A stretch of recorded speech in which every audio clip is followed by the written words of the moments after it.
தமிழ்நாட்டுக்கு நாளை வருகிறார் பிரதமர் மோடி. என்டிஏ தலைவர்களை எல்லாரையும் ஒரே நேரத்தில் மேடையேற்ற வேண்டும் என 2 நாட்களாக வேலைகளை பார்த்து கொண்டிருக்கிறார். இரவு கூட தூங்காம ஆடிட்டர் குருமூர்த்தியோட அவசர ஆலோசனையெல்லாம் நடத்தி பியூஷ் கோயல் பல வேலைகளை செய்து கொண்டிருக்கிறார். இன்று காலை விருந்தோடு தொடங்கி இருக்கிறது என்டிஏ கூட்டணி. எடப்பாடி பழனிசாமி அவர்களுடைய வீட்டில் அடுத்தடுத்து வர இருக்கக்கூடிய தலைவர்கள் யார்? இதில் கழுவுற மீனில் நழுவுற மீனாக பிரேமலதா அவர்களும் இந்த பக்கம் டாக்டர் ராமதாஸ் அவர்களும் என்ன முடிவெடுக்க போகிறார்கள்?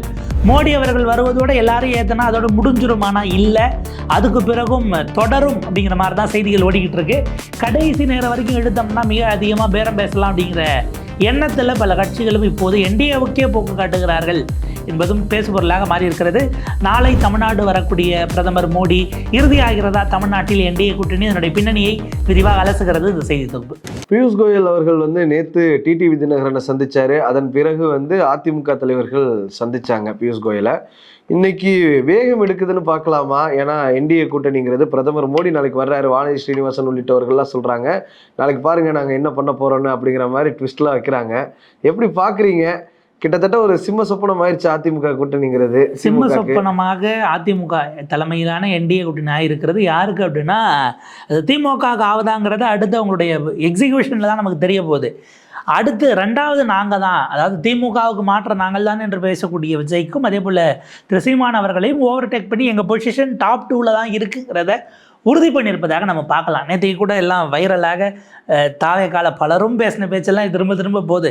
செமிஃபைனலில் நாங்கள் ஏற்கனவே ஜெயிச்சுட்டோம் அப்படின்னு ஆதவர் சொன்னா அருமனையில் பேசினதாகட்டும். அரசியல் வெடிகுண்டு எங்கள் தலைவர் போட இருக்கிறார் பாருங்க, திமுக கூட்டணி கட்சியிலேருந்து ஓடி வர போறாங்க அப்படின்னாங்க. கடைசியில் இந்த இது அதே போல ராஜ்மோகனும் லைலா மணியும் பேசுது.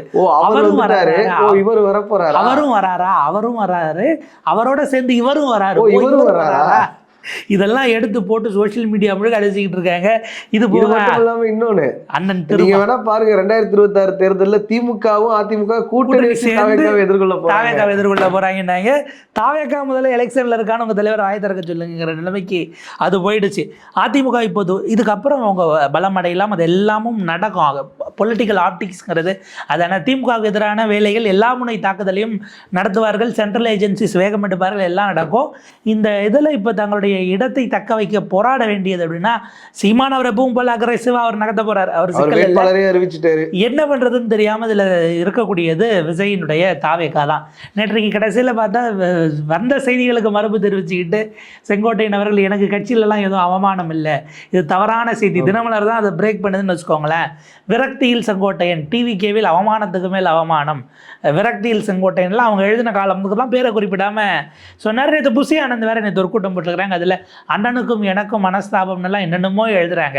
அதெல்லாம் எதுவும் இல்லை, நாங்களாம் தளபதியோட தொண்டர்கள் அப்படின்னு அவர் ஒரு பக்கம், அண்ணா தம்பி அப்படின்னு அப்படி தர்மத்தின் தலைவன் பிரபு ரஜினி மாதிரி இருந்தாங்க. அந்த மாதிரி அவங்க அப்படியே உருகக்கூடிய இந்த காட்சி அப்படிங்கிறதெல்லாம் ஒரு பக்கம் போயிட்டு இருக்கு. இப்போ பியூஷ் கோயலுடைய இடத்துக்கு வந்தோம்னா ஏறத்தாழ அவர் நேற்றைக்கு 24 மணி நேரம் உறக்கம் இல்லாமல் அவர் உழைத்திருக்கிறார். நம்ம உள்ளபடியே வாழ்த்தணும். முந்தின நாள் நள்ளிரவு தான் அவர் வராரு. நேற்றைக்கு காலையில் டிடிவி சந்திப்பாகட்டும், அதற்கு பிறகு நடுவில் கிடைச்ச கேப்பில் ஓபி ரவீந்திரநாத் வந்துட்டு போயிருக்காப்புல. அதிமுக தலைவர்களுடைய மற்ற ஃபார்மல் மீட்டிங்ஸ் அப்படிங்கிறது இருக்கிறது. ஏன்னா டிடிவி சேர்ந்த பிறகான அந்த கம்யூனிகேஷன்ஸ் அப்படிங்கிறது அந்த விஷயங்களுக்காக நைட்டு திரும்ப அன்புமணி போய் சந்திச்சிருக்கிறாரு. இதற்கு நடுவில் பாரிவேந்தர் என்னுடைய நீண்டகால நண்பர்னுட்டு அவர் போய் சந்திச்சார். அதற்கு பிறகு நள்ளிரவில் குருமூர்த்தி அவருடைய இல்லத்தில் சந்தித்து தமிழ்நாடு அரசியல் குறித்து, இதில் குருமூர்த்தி அவர் சந்தித்ததை பார்த்து உள்ளபடியே நொந்து போய் யார் பார்த்துருப்பா அப்படின்னா ஓபிஎஸ் தான் பார்த்துருப்பாரு. அவரை நம்பி தானே நான் இந்த நிலைமையில் இருக்கேன், மறுபடியும் அவர்கிட்ட போறீங்களா? 2017 பிப்ரவரியெல்லாம் திரும்ப ரீவைண்ட் பண்ணியிருப்பாங்களா? அதெல்லாம் கண்ணு முன்னாடி வந்து போகும் இல்லை, அந்த தர்ம யுத்தம்னு உட்கார்ந்ததில் தொடங்கி அத்தனையோ. ஸோ அது ஒரு பக்கம் இருந்தாலும் அவங்க எடுக்கக்கூடிய ஸ்ட்ராட்டஜி லாஸ்ட்டு உங்களுக்கு கடந்த 4.5 ஆண்டுகளாக மீடியா பிரசன்ஸ் அப்படிங்கிறது ஏடிஎம்கேக்கு அவ்வளவு வலுவானதாக இல்லை. திமுக பல கடந்த 4 ஆண்டுகள் மட்டும் இல்லை, 2017 இல்லைன்னு நம்ம புரிஞ்சுக்கலாமா? ஏன்னா 2019 எலெக்ஷன்லாம் பார்த்தோம்னா வெளிப்படையாக அந்த கட்சியுடைய கூட்டணி தலைவர்களாக இருக்கட்டும், இல்லை அதிமுக தலைவர்களாக இருக்கட்டும், அதை வெளிப்படையாக ஒத்துக்கொள்கிற மாதிரி தான் அவங்களுடைய ஸ்டேட்மெண்ட் கூட இருந்தது. பட் ஆனால் ஆளுங்கட்சிங்கிற வகையில் அவங்களுடைய பிரதிநிதித்துவம் இல்லாமல் ஓரளவுக்கு மீடியாவை கம்ப்ளீட் ஒரு சைடு நம்ம அதை எடுத்துட முடியாது. கவர்மெண்ட்டை கேட்க வேண்டிய கொஸ்டின் மீடியா அன்னைக்கு கேட்டுச்சுன்னு நம்ம எடுத்துக்கலாம். அதிமுக பிரதிநிதிகள் ஒரு நாளும் புறக்கணிச்சதில்லை. அரசுக்கு எதிரான எந்த விஷயங்களையும் மீடியாக்கள் அன்னைக்கு எடுத்துச்சு, அந்த ஸ்பேஸ் இருந்தது. எடுத்ததில் அரசினுடைய தரப்பை பேச அவங்க ஸ்போக்ஸ் பர்சன்ஸ் வந்தாங்க. இப்போ இன்னைக்கு உங்களுக்கு மீடியா நரேட்டிவை கண்ட்ரோல்ங்கிறத தாண்டி செட் பண்ணுற இடத்துல இன்னைக்கு இந்த தலைப்பு எடுக்கணும், மிகப்பெரிய போராட்டத்தை அதிமுக நடத்திருச்சு, இதை பேசலைன்னா மக்கள்கிட்ட நம்ம நம்பகத்தன்மை போயிருங்கிற நிலைக்கு மீடியாவுக்கு ஒரு ப்ரெஷரை அதிமுகவால் கிரியேட் பண்ண முடியல. அதே போல் மீடியா ஸ்பேஸிலிருந்தே அதிமுக முற்றுமுழுதாக விலகி இருக்கிறதுங்கிற அந்த ஒரு இடத்துல அந்த ஆப்டிக்ஸை திரும்ப கட்டமைப்பதற்கான ஒரு வாய்ப்பாக, ஏன்னா நேற்றைக்கு முன்தினம் கிரீஷ் சோழங்கர் சொல்கிறாரு டெல்லி தான் முடிவு பண்ணோம், கேள்வி திமுக கூட தொடர்றீங்களா? ஆமாம், இல்லை, தேர்தல் நெருக்கத்தில் தெரியும், இல்லை அதை வந்து ஸ்டாலினும் ராகுலும் சேர்ந்து அறிவிப்பார்கள் அப்படின்னா முடிஞ்சு போச்சு. டெல்லி தான் முடிவு செய்யும் அப்படின்னா இப்போ இருக்குங்கிறீங்களா இல்லைங்கிறீங்களா? இது ஒரு விதமான இதாக இருக்கு. இதில் இந்த பக்கம் ஓடிக்கிட்டு இருக்கு. இன்னொரு பக்கம் ஆராசா அவர்களுக்கு எதிராக திருமா அவர்களை வந்து அவர் சாதி தலைவர்னு சொல்லிட்டாருங்கிற விமர்சனத்தை வச்சு அரியலூர் பக்கம் மற்ற பகுதிகளில் விமர்சனம், சில ஆர்ப்பாட்டங்கள் அப்படிங்கிறதெல்லாம் நடத்துகிறாங்க. இப்படியான ஒரு சூழல் வரக்கூடிய நேரத்தில், அதாவது இன்னமும் கூட்டணிக்குள்ளே இருக்காங்களா இல்லையானா காங்கிரஸ் ஏன் வாயை திறந்து முற்றுப்புள்ளி வச்ச மாதிரி தெரியலையே. பீகார்லயும் கூட்டணி அறிவிக்கிறதுல தாமதம் பண்ணாங்கிற ஒரு குற்றச்சாட்டு காங்கிரஸ் மேல இருந்தது. தேஜஸ்வி தான் வேட்பாளருங்கிறது எல்லாத்துக்கும் தெரியும், மீடியாக்கள் பிஜேபியில் உள்ளவங்களுக்கு கூட தெரியும். ஆனா அது அக்னாலேஜ் பண்றது காங்கிரஸ் ரொம்ப டைம் எடுத்துக்கிச்சு. அதுவே கூட்டணி வந்து ஒரு ஜெல்லாகிறதுக்கு முக்கிய காரணமா இருந்தது. ஃபர்ஸ்ட் ஃபேஸுக்கு வேட்புமனுவை வாபஸ் வாங்குகிற நாள் முடிந்த பிறகு திக்விஜய் சிங் அனுப்பினாங்கன்னு நினைக்கிறேன். அதுக்கு என்ன அர்த்தம்? இந்த ஃப்ரெண்ட்லி கண்டஸ்ட்னு போட்டதெல்லாம் வாபஸ் வாங்க முடியாது, போட்டு தாங்கிற நிலைமைக்கு நீங்கள் கொண்டு போய் நிப்பாட்டினீங்க. காங்கிரஸுக்கு நம்ம சொல்லக்கூடியது தமிழ்நாட்டில் ஹேமந்த் சோரன் ஃபார்முலா, அதாவது ஹேமந்த் சோரன் ஃபார்முலானா அவர் பாதிக்கு கீழே சீட்டு நிற்பாருங்கிறது இல்லை. அவர் தான் முதலமைச்சர், அவர் தான் முகம் நிப்பாட்டிட்டு அவர் கையில் விட்டுட்டிங்கன்னா அவர் பார்த்து கொண்டு போய் கூட்டணியை கரை சேர்க்கறத பண்ணாருங்கிறது தவிர மெஜாரிட்டியோட ஒரு சீட்டு கம்மியானதான் நின்னாரு. அவர் அதுக்கு முன்பாகவே அது கூட்டணி அரசவை. நம்ம திரும்ப கேட்கறது, கூட்டணி அமைச்சரவைன்னு உங்களால் 3 ஸ்டேட்டில் இருக்கீங்களே, ஒரு முதலமைச்சர் காங்கிரஸ் முதலமைச்சரை கூட உங்களால் சைட் பண்ண முடியலன்னா அப்போ நம்ம எந்த லெவலில் இருக்கோங்கிற கேள்வி நீங்கள் உங்களே கேட்டுக்கணும். அதை ஓர வச்சோன்னா, அதாவது காங்கிரஸ் மற்றவர்கள் இங்கே டிஎம்கே கூட்டணிக்குள்ளே ஒரு இறுதி வடிவம் வந்துருச்சான்னு தெரியாத சூழலில் இந்த பக்கம் அந்த ஆப்டிக்ஸை தெளிவாக அடித்து நடத்திட்டு போகிறாங்கன்னு தான் பார்க்கணும். என்டிஏ இன்னைக்கு பெர்செப்ஷன் பேட்டில் நாங்கள் உறுதி ஆகிறோம் அப்படிங்கிற அந்த இமேஜை நோக்கி கொண்டு போய் பொசிஷன் பண்ணுறாங்க. இதில் கவனிக்க வேண்டியது பிரேமலதா மற்றும் ராமதாஸ் ஆகிய 2 பேர் தான். பிரேமலதா கூட என்ன சொல்றாங்கன்னா, நீங்க சொன்னது போலதான் எடப்பாடி பாணியிலே ஒரு பதில் சொல்லியிருக்கிறாங்க. நான் டிவியை பார்த்து தான் தெரிந்து கொண்டேன். ஒருவேளை அப்படி சொன்னதுனால எடப்பாடி அவர்கள் இன்ஸ்பிரேஷன் அந்த கூட்டணிக்கு போறாங்கன்னு எடுக்க முடியாது. தேமுதிக பொறுத்த வரைக்கும் எப்பவுமே கடைசி நேரத்தில் அவங்க என்ன பண்ணுவாங்கன்னே நமக்கு புரியாது. ஒரு வைகோ மாதிரி தான் பல நேரங்கள்ல அவங்க பண்ணிட்டு இருந்தாங்க. 2016 கலைஞர் அவர்களே ஒரு நம்பிக்கையான வார்த்தையை சொன்னார், பழம் நழுவி பாலில் விழுக போகுதுன்னு. கடைசியில் நாங்கள் மக்கள் நல கூட்டணிக்கு போறோம்னு அப்படியே ரூட்டை திருப்பிட்டாங்க. 2019 இங்கேயும் பேசிக்கிட்டு துரைமுருகன்டையும் பேசி எக்ஸ்போஸ் ஆனாங்க. இப்போ 2024 அப்படித்தான் இது பண்றாங்களா? லாஸ்ட் வரைக்கும் போவோம், எந்த சைடு பேரம் பணியுதோ, பேரம் மீன்ஸ் சீட்டு எவ்வளோ யார் அதிகமாக சீட்டு கொடுக்குறாங்களோ அந்த சைடு நம்ம நகர்ந்துருவோம்னு யோசிக்கிறாங்களோ. பிரேமலதாவுடைய இப்போ நமக்கு என்ன கேள்வினா, உங்களுக்கு இன்னும் 2 பேருமே எங்ககிட்ட பேசலைன்னு நீங்கள் சொல்கிறீங்க, அப்புறம் எப்படி 10 நாளைக்கு முன்னாடி நாங்கள் அறிவிக்கிறோம் நீங்கள் கிளைம் பண்ணீங்கிறதே கேள்விக்குள்ளாது. உங்கள் நம்பகத்தன்மை பேசலைன்னா நீங்களா போயிட்டு நாங்கள் இந்த கூட்டணியில் இணையலான் இருக்கோம்னு சொல்ல போகிறீங்க. உங்கள் நம்பகத்தன்மை அதில் பாதாளத்துக்கு போயிடுச்சுங்கிறத தாண்டி இன்னொரு விஷயம் என்ன சொல்கிறாங்கன்னா, திமுக அதிமுக 2 தரப்பும் பிரேமலதா ரொம்ப டிமாண்ட் பண்ணுறாங்க, இது நமக்கு செட் ஆகுமாங்கிற ஒரு யோசனையில் இருக்கிறார்கள். அவங்க வந்து எதிர்பார்க்கக்கூடிய அளவுக்குங்கிறது ரொம்ப அதிகமாக இருக்குன்னு ஒரு எண்ணம் இருக்கிறதுனால தான் அவங்க எங்கேஜ் பண்ணாமல் இருக்கிறாங்கன்னு ஒரு பாயிண்ட் இருக்குது. அது உண்மையாக இருக்க தான் வாய்ப்பு கூடங்கிற ஒரு விஷயம் இருக்குது. தேர்தல் நெருக்கத்தில் ஒரு பாயிண்ட்டு, ஏதாவது ஒரு சைடு ஃபில் ஆயிடுச்சுன்னு கைட்டு விட்டுட்டாங்க அப்படின்னா இன்னொரு சைடில் உங்களுக்கு பேரம் அதிகரிக்க முடியாத சூழல் வரும். இவ்வளோதான் கொடுப்போம், எடுக்கிறதே எடுத்துங்கன்ற நிலைக்கு அவங்க வந்துடுவாங்க. இந்த ஒரு ஆபத்தும் இருக்கிறது. அதை விடவும் முக்கியமாக நம்ம தைலாபுரத்திலிருந்து அவர்தான் இப்போ நீங்க இதுக்கு முன்னாடியே நம்ம ஒரு இதுல பேசியிருந்தோம் இதே மாதிரி ஒரு விவாதத்துல. என்னன்னா, அதிமுகவில் அன்புமணி சேர்ந்ததுக்கு அப்புறம் அன்புமணி முந்தி கொண்டார் அப்படின்னு. இப்ப பாமகவில் அன்புமணி ராமதாஸ் வந்து இங்க சேர்ந்துட்டாரு. ராமதாஸ்க்கு ஒரு சைடு கிடைக்கலையோ, இன்னும் எந்த சைடு போறதுங்கிற ஒரு குழப்பம் இன்னும் நீடிச்சிட்டு இருக்கோ. ஏன்னா திமுக கூட்டணிக்கு போலாங்கிறது அவரோட ஃபர்ஸ்ட் சாய்ஸா இருக்கலாம். விஜய் அவர்கள்லாம் 2ஆம் சாய்ஸாக இருக்கலாம், ஃபர்ஸ்ட் சாய்ஸ் மேபி திமுகவாக இருக்கலாம். ஏன்னா ஆட்சி கட்டலில் இருக்கிறாங்க, அவங்களோட போனால் நமக்கு சில பலங்கள் இருக்கும் அப்படின்னு சொல்லி நம்ம போகலான்னு யோசித்தாலும், திருமாவளவன் அவர்கள் ஒரு முட்டுக்கட்டை போடுறதுக்கான வாய்ப்புகள் இருக்குதோ, அதை சமாளிக்கிறதுக்காக தான் ராமதாஸ் பெறாத பிள்ளை திருமாவளவன் இந்த மாதிரி எல்லாம் எம்எல்ஏ அருள் போன்றவர்கள் சொல்லிட்டு இருக்காங்களோ. அது உள்ளபடியே கொஞ்சம் கவனிக்கத்தக்கது. திடீர்னு இந்த ஆட்சி நல்லா தான் நடக்குதுன்னு ஒரு வாரத்துக்கு முன்னாடி பிரஸ் கொடுத்தாரு. அடுத்த நாள் என்டிஏ கூட்டணி இதே ஆட்சி கடந்த காலங்கள்ல வன்னியர்களுக்கான உள்ஒதுக்கீடு கொடுக்க மாட்டேங்கிறாங்கன்னு குரல் கொடுத்தாங்க. ஒருமையில பேசி நான் பார்க்க நான் வரணும்னு கேட்டாரு அப்படின்றதெல்லாம் கேட்டதையும் பார்த்தோம். அதற்கு பிறகு அது வந்து மைக்கை தூக்கி போடுறதுக்கு முன்னாடி அன்புமணி மைக்கை போடுறதுக்கு முந்தைய சீன்ஸ் இது அதுக்கு பிந்தைய சீன்ஸு. இப்போ அவருக்கு விஜய் கிட்ட போகிறதுங்கிறதுல பெரிய சிக்கல் இருக்குது. ஒன்று, அதாவது விஜய் கிட்ட போனால் அன்புமணியை விட ஒரு சீட்டு கூட விஜய் கொடுக்கலாம். ஆனால் வின்னபிலிட்டிங்கிறது பெரிய சிக்கலாகும். அடுத்து எதிர்காலம், அதாவது தான் அந்த ஒரிஜினல் பாமகன்னு அவர் கிளைம் பண்ணுறது. இன்றைக்கி அன்புமணி அங்கே போயிட்டதுனால அவருக்கு தான் சின்னம் கொடுக்க போகிறாங்க. இப்போ இவருக்கு இருக்கக்கூடிய சிக்கல், வழக்கு இது இருந்தாலும் வேற ஒருத்தர் பேரில் கட்சியை தொடங்கி ஒரு பொது சின்னம் வாங்கணும். இல்லைன்னா அது மிகப்பெரிய, இதுக்கு பிறகு அந்த ப்ராசஸ்ங்கிறதெல்லாம் இனிமேல் நீங்கள் ஆரம்பிக்கிறீங்கன்னா அது அதை விட பெரிய குழப்பமாக போகும். பொது சின்னம் இல்லாமல் போச்சுன்னா ஒவ்வொரு இடத்துல அதாவது ஒவ்வொரு தொகுதியில் ஒவ்வொரு இடத்துல இருக்கும் அந்த சின்னம் வந்து ஆர்டரில். ஃபஸ்ட்டு நேஷனல் பார்ட்டிஸ், அடுத்து ஸ்டேட் பார்ட்டிஸ், ஸ்டேட்டில் ரெகக்னைஸ்டு பார்ட்டிஸு, ரெஜிஸ்டர்ட் பார்ட்டிஸ்னு அந்த ஆர்டரில் வச்சுட்டு வராங்க. அப்புறம் சுயேட்சைனா அது இத்தனாவது இடத்துல இருக்குன்னு உங்களால் காமனாக சொல்ல முடியாது. இடத்துக்கு இடம், தொகுதி அது மாறி போயிடும். அந்த சிக்கல் உங்களுக்கு இருக்குது. இதெல்லாம் நீங்கள் எப்போ பண்ணுறதுக்கு வாய்ப்பு இருக்குது அப்படிங்கிற கேள்வி இருக்கும்போது உங்கள்கிட்ட சின்னமும் இல்லை, பாட்டாளி மக்கள் கட்சிங்கிற பெயரில் பேனரில் நீங்கள் செயல்படுறது கஷ்டம். இதனோட விஜய்கிட்ட போகிறது அப்படிங்கிறது ஒரு பிரச்சனைக்குரியது தான். ஏன்னா விஜய்க்கான கட்டமைப்பு இன்னமும் உறுதி செய்யப்படாது. வந்து இப்போ கூட்டணி கட்சிகள் யாரும் இல்லைங்கிற பட்சத்தில் தான் அவர் ஏற்றுக்க முடியும். அப்படி ஒரு கட்டாயத்துக்கு அவரும் தள்ளப்பட்டிருக்கிறார். இதற்கு முன்பாக அன்புமணி வரலாம், டிடிவி தினகரன் வரலாம், ஓபிஎஸ் வரலாம், இந்த மாதிரி விஷயங்கள்லாம் சொன்னாங்க.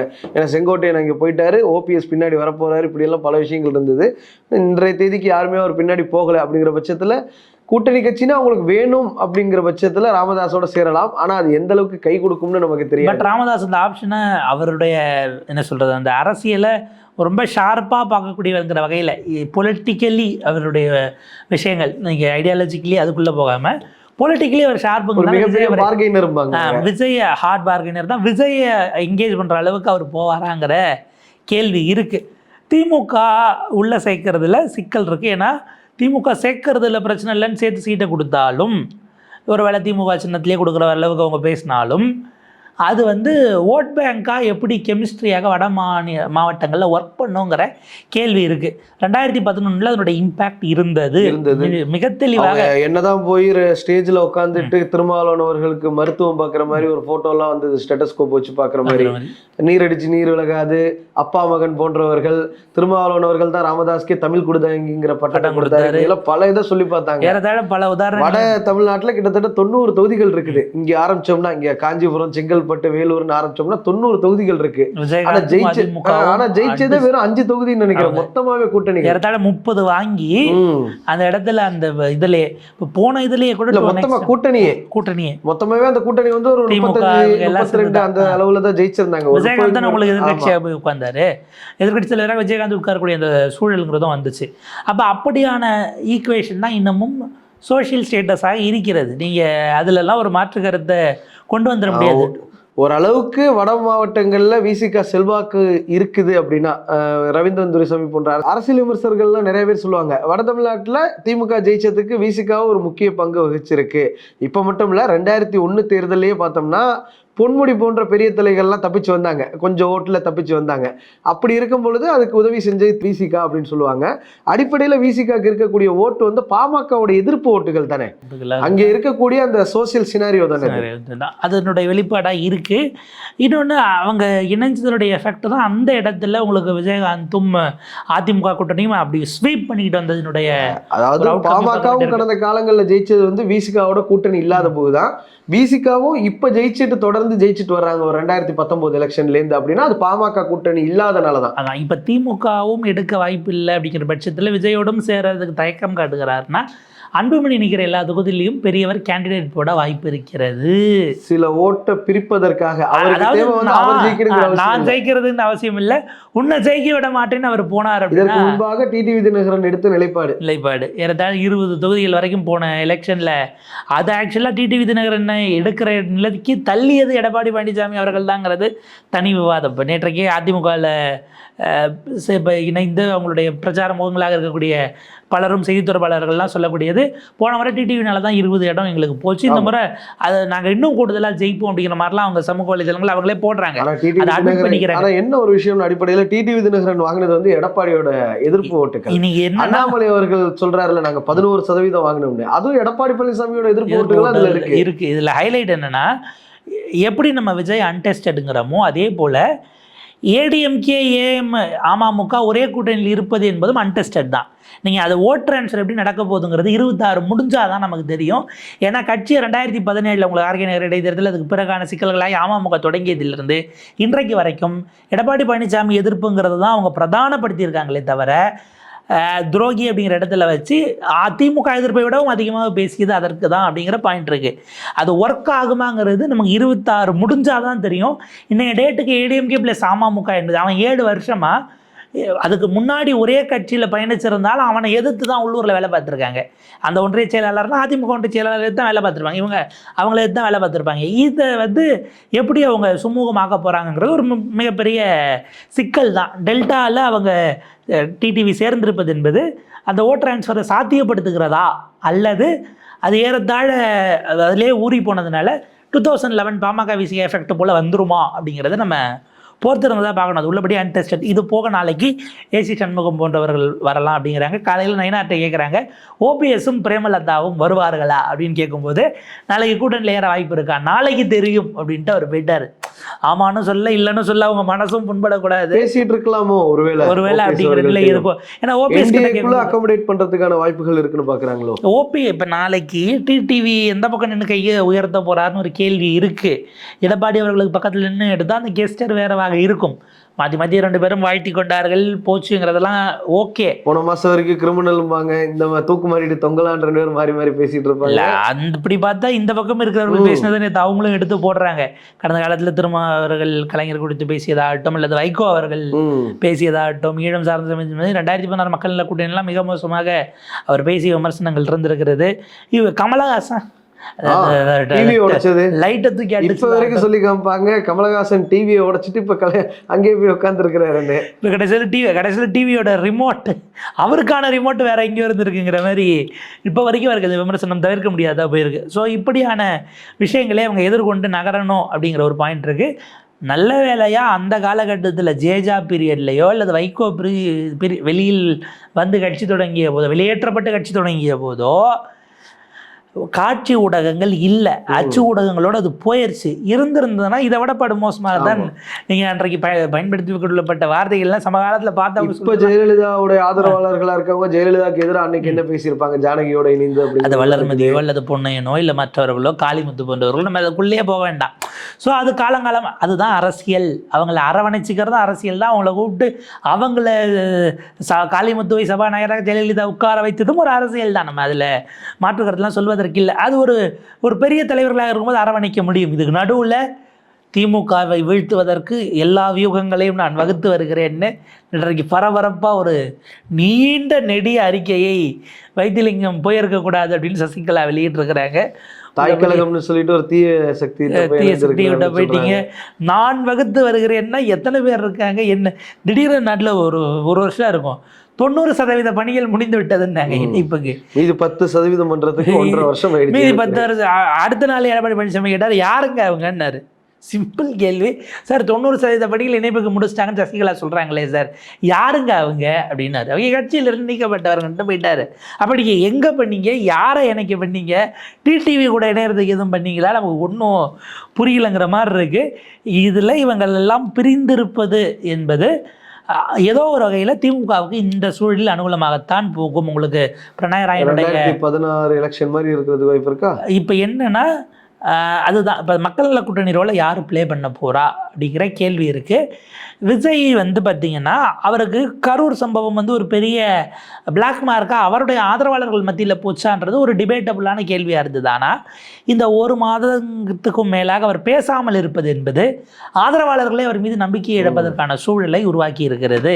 அப்போ அந்த இடம் விஜயனுடைய கிரெடிபிலிட்டி அடி வாங்கும்போது ஆன்டிடிஎம்கே ஓட்ஸினுடைய நடு மைய கருவாக நின்று அதை அட்ராக்ட் பண்ணுறதுக்கு இதுக்கப்புறம் என்னென்ன விஷயங்களை எடுக்க போகிறாங்கங்கிறது ரொம்ப முக்கியமானது. சென்ட்ரல் ஏஜென்சிஸ் முடிஞ்சு போன பிறகு மிக நிச்சயமாக இடி ஆகட்டும் ஐடி ஆகட்டும் மற்றபடி இப்போ படம் இதுக்கப்புறம் எடுக்க மாட்டாங்க சிபிஎஃப்சி மாற்றுறதுக்கு. மற்ற ஒவ்வொரு துறையிலும் சிபிஐலேருந்து அத்தனை பேரும் உள்ளே வருவதற்கான வாய்ப்புகள் அதிகமாகி இருக்கிறது, பிரகாசமாக இருக்கிறது. டிபார்ட்மெண்ட் ஆஃப் ரெவல் இன்டெலிஜென்ஸை கூட அனுப்பிவிடலாம் அவங்களுக்கு தேவைன்னா.